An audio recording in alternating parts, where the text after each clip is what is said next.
For today's brain exercise, imagine a field. Breathe into it and stop your monkey mind from all its objections and questions. Just a field. This field is mental in nature, and as you consider it, breathe and focus on it purely as a concept. What is a field anyway? What can a field be? And as you consider these questions, breathing deeply in and out, decide upon its dimensions. How big is the field? How far into space does it go? Now add some visual characteristics, starting from the very general. How does this field appear in your mind? What colors are involved? Textures, temperatures, sounds. You can play with all of these or none of these. You can make the field as elaborate as you wish, or simply let it remain in the conceptual mode for now. Because in a moment, we will progress to the next stage. But before we do, if you're new here, get subscribed, and for the love of brain fitness and memory, hit that thumbs up, and prepare yourself to join us in the comments for maximum benefit. It is well known that processing experiences through writing maximizes both meta-level understanding and your memory, so the next time you use this brain exercise, you get even more value from it. You also help yourself develop the procedural memory needed to keep showing up to exercises like these, and understand why we're doing this exercise in particular. When people struggle with learning anything, it is often because they do not have a field into which they can plant new information. Yet the need for a mental field has been known and taught for thousands of years. Your field, the one you're creating now, will work best if it has tools for combination. It will also work best if you understand the nature of the teaching and why not all the information you feel you need is coming. Please allow me a moment to explain my thoughts on the matter. Knowledge is a vast ocean. Although our bodies and brains are built of water, we do not move like the ocean. And when learning to swim, we cannot do what our teachers tell us to do. We have to do it with them. This is not do as I say, but do it with me and do it with us. If you have not yet brought the concept of the field to mind and thought through shape and dimension, you are in the passive state. Never forget, transformation requires active engagement. Without doing, nothing changes. If you choose to carry on in a passive manner, consider the whole field of time at this moment. Accept that the present moment will never return, and make the choice that honors this moment while you have it to engage deeply. You have limited your field by choosing not to work with it, to extend it.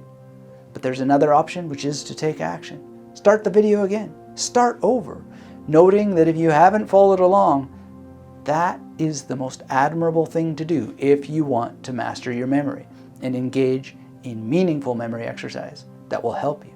And later, when you have many fields, you will understand that every quality of the present is little more than a spotlight of the paths you traveled in the past. Select how you spend your time well, and realize that to think itself means to construct a field. It is how we find our bearings in thought, and the quality of thought is the quality of our fields. The next level of this Renaissance brain exercise begins now, and as we start, honor the field that you have created and honor yourself for taking action. You are becoming a warrior of the mind.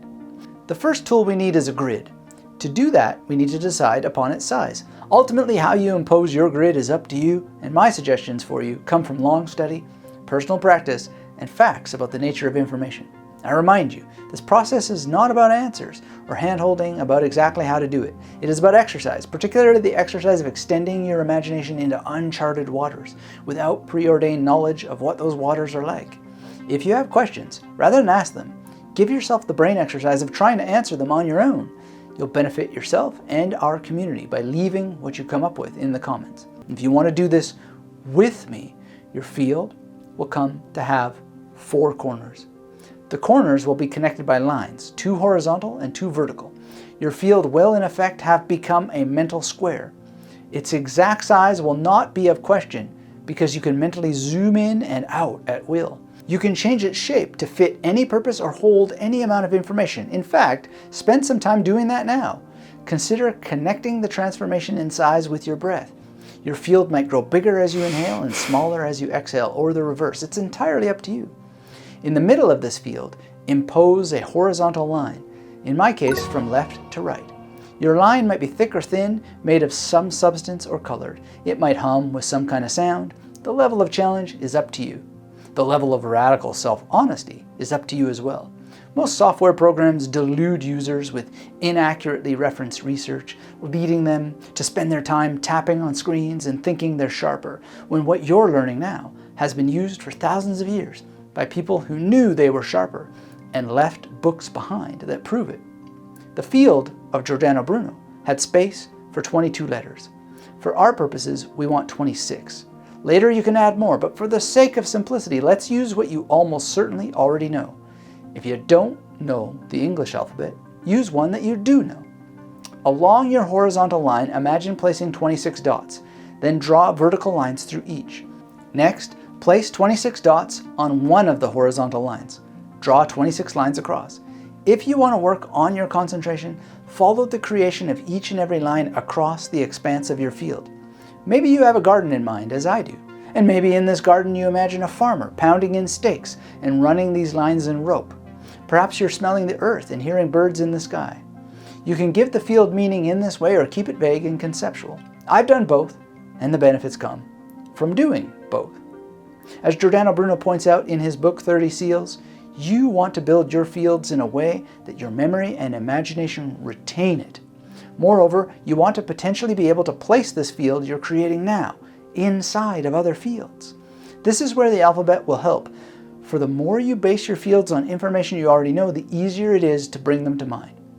If you want to read 30 Seals for yourself, I am drawing upon Scott Gosnell's translation, and I recommend you to all of his Bruno series, as well as to our conversations on the Magnetic Memory Method podcast. I've included the links in the description for you. I also have links to more videos on challenging brain exercises that I've created for you on this channel. Now, assuming you have a grid integrated with your field, let's move on to the next level. You have choices here, and there is not necessarily a right or wrong. My choice was to align the alphabet with the grid along the lowermost horizontal line. And here's where I part ways with Giordano Bruno. He used the Hebrew alphabet, which is very fine, but for the purposes of combination, you will likely prefer the alphabet you're most familiar with, and this may necessitate a change to the field you've already developed. For the warrior of the mind I know you to be, this adjustment will be a simple matter. Arrange the alphabet letter by letter along the grid.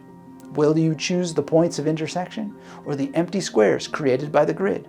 As usual, it's up to you, or perhaps you can try sliding them back and forth, both as individual letters and multiple sets. Take time to mentally visit each letter of the alphabet where you have positioned it on the grid. Notice how challenging it is in today's age to do this with all 26 letters. Notice how quickly all the itchy and twitchy distractions want you to stop doing this and start doing that. The discipline of real brain exercise requires more practice for some, less for others, but the core practice remains. Stopping. If you are navigating the alphabet and get lost, don't fret. Take a deep breath and find your way and go back. Go back to the letter A if you need to, realizing there is never any shame in it. Simply notice and experience the process with radical honesty. How deep into the alphabet can you get before your mind drifts off or craves tapping on some device? Be radically honest. Communicate. Use the brain exercise itself to improve your attention span. Practice. Before I teach you the next level of this brain exercise, I thank you for watching, especially our channel members and new subscribers, and to everyone for hitting that thumbs up to let the robots know that humans still care about the great memory tradition and real brain exercise. We will have many more brain exercises to share, but if you want immediate access to the best of the best, check out my Brain Exercise Bootcamp.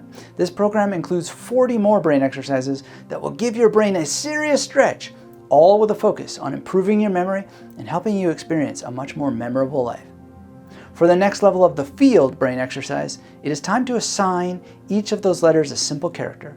You can choose an object or a person or an action. If you really want to go for gold, try having or otherwise combining all three. For example, A could be Adam Sandler adding apples to his Apple computer. B could be Batman bombing his own batarangs, and so on.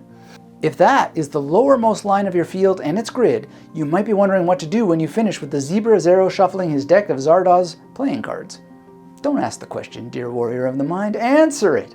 There are countless ways you can use the field, but you have to build it first. Though, if you do need more modern guidance, you're always free to visit me at magneticmerrymethod.com. And if you want another brain exercise immediately, please consider watching the painting next.